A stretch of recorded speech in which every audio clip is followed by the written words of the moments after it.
সোনারপুরে গিয়ে আক্রান্ত হন অভিষেক বন্দ্যোপাধ্যায়। তারপর তাকে নিয়ে আসা হয় অ্যাপোলো হাসপাতালে। অ্যাপোলো হাসপাতাল ভর্তি নেয়নি, তাকে নিয়ে আসা হয় বেলভিউ হাসপাতালে। বেলভিউ হাসপাতালও তাকে ভর্তি নেয়নি। আর তাতেই রীতিমতো ক্ষিপ্ত মমতা বন্দ্যোপাধ্যায়। তিনি মেজাজ হারান। তিনি ট্যান্ডনকে বলেন, আপনি ঠিক কাজ করলেন না, আপনাদের অনেক সাহায্য করেছি, আপনাকে ভগবানও ক্ষমা করবেন না। দেখাবো সেই ambience. Sorry, Mr. Tandon, you have done the wrong thing. Please remember what else we have done for you. God will not excuse you.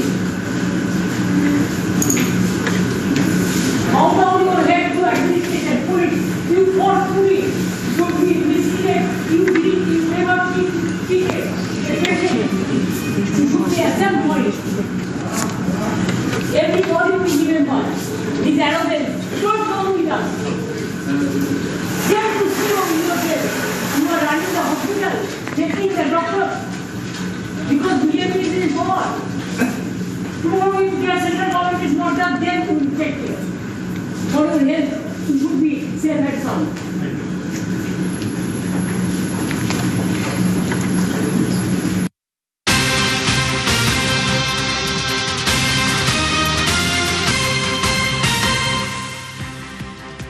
হাসপাতাল কর্তৃপক্ষকে ধমক মমতা বন্দ্যোপাধ্যায়। অভিষেককে ভর্তি করার জন্য চাপের অভিযোগ। অভিষেকের ভর্তি হওয়ার দরকার নেই বলার পর চাপ। অভিষেক বন্দ্যোপাধ্যায়কে যখন বেলভিউতে নিয়ে যাওয়া হয়, তাকে বেলভিউ হাসপাতাল ভর্তি নেয়নি। আমরা দেখেছিলাম যে মমতা বন্দ্যোপাধ্যায় রীতিমতো ক্ষিপ্ত হয়েছিলেন, তিনি মেজাজ হারিয়েছিলেন। এবং এক্সক্লুসিভলি আমরা এবার যে খবর দেখাচ্ছি, হাসপাতাল কর্তৃপক্ষকে ধমক মমতা বন্দ্যোপাধ্যায়। অভিষেককে ভর্তি করার জন্য চাপের অভিযোগ। Everybody will remember, these arrogance, don't come with us. Shame to see you in your face. You are running the hospital, taking the doctors, because BJP is in power. Tomorrow if your central government is not done, হাসপাতাল কর্তৃপক্ষকে ধমক মমতা বন্দ্যোপাধ্যায়ের। আমাদের সঙ্গে এই মুহূর্তে রয়েছেন কমলিকা সেনগুপ্ত। কমলিকা, হাসপাতাল কর্তৃপক্ষ কি বলছে?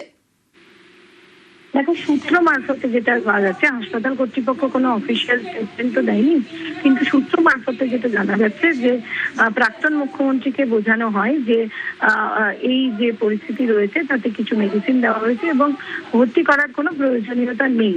এবং যেটা জানা যাচ্ছে হাসপাতাল সূত্র মারফতে, যে তখনই মমতা বন্দ্যোপাধ্যায় তিনি মেজাজ হারান এবং তিনি রেগে যান।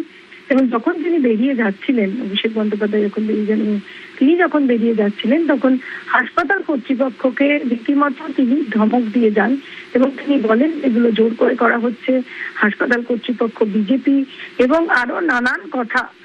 অর্থাৎ তিনি ধমক দিয়ে, রীতিমতো এটাকে ধমকই বলা যায়, তিনি ধমক দিয়ে সেখান থেকে বেরোন। হাসপাতাল কর্তৃপক্ষের মুখ তিনি দেখতে চান না।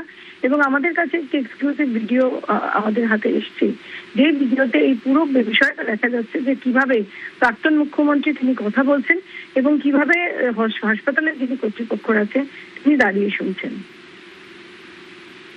একেবারে ধন্যবাদ কমলিকা। হাসপাতাল কর্তৃপক্ষকে ধমক মমতা বন্দ্যোপাধ্যায়ের। অভিষেককে ভর্তি করার জন্য চাপের অভিযোগ। অভিষেকের ভর্তি হওয়ার দরকার নেই বলার পর চাপ, বারবার বুঝিয়ে বলার পরেও চাপের অভিযোগ। ভর্তি না নেওয়ার কারণ লিখিতভাবে দেওয়ার জন্য চাপ মমতা বন্দ্যোপাধ্যায়ের বিরুদ্ধে অভিযোগ হাসপাতাল কর্তৃপক্ষের। সেই খবর এক্সক্লুসিভলি নিউজ 18 বাংলায় দেখাচ্ছি। অভিযোগ লিখিত দেওয়ার পরেও হম্বিতম্বি মমতা বন্দ্যোপাধ্যায়ের। বেলভিউ এর সিইওর উপর চোটপাট মমতা বন্দ্যোপাধ্যায়। বিজেপির সঙ্গে যোগ বলে হাসপাতাল কর্তাকে তোপ মমতার এবং তার বিরুদ্ধে দুর্ব্যবহারের অভিযোগ হাসপাতালের।